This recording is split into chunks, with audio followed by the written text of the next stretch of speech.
Hello, good morning. आजचा Saturday होता, पण दक्षच्या बाबांना आज इतका वेळ नव्हता. त्याच्यामुळे दक्षची थोडीफार करमणूक करत होते. पण गाणे चालू असल्यावर त्याचा डान्स असा काहीसा बाहेर येतो. तो एन्जॉय केला आणि त्यानंतर संध्याकाळचा स्वयंपाक केला. दक्षने त्याच्या बाबांना सरप्राईज दिलं होतं. काही नाही बनवलं. बदाम शेक बनवला नाही. खोटं बोलतोय ना.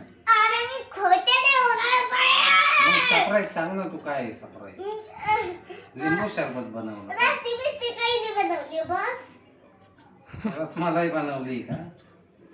अरे तो उत्तर सांगितलं.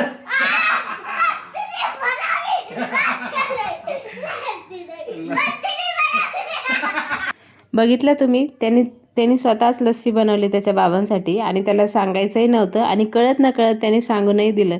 हा असतो लहान मुलांचा निरागसपणा. त्यानंतर आम्ही लस्सी इक्वली डिस्ट्रीब्यूट केली आणि सगळ्यांनी एन्जॉय केली. उन्हाळ्यामध्ये स्पेशल अशा घरी काहीतरी ड्रिंक्स बनवून घ्यायला पाहिजे, बाहेरचं काही आणण्यापेक्षा. त्यानंतर संध्याकाळी वॉकसाठी निघालो होतो, पण तिथं असं काहीसं सेलिब्रेशन चालू होतं. सेलिब्रेशनवरून आठवलं, सगळ्यांना रमजान ईदच्या खूप साऱ्या शुभेच्छा. सगळ्यांची रमजान ईद सुखाची जावो हीच ईश्वरचरणी प्रार्थना करते. त्यानंतर वॉक करून घरी आलो. आजचा दिवस असा काहीसा होता, साधा, सिंपल आणि मुलांना वेळ देण्यात गेला. चला, भेटूया अशाच एका नवीन व्हिडिओमध्ये. तोपर्यंत बाय.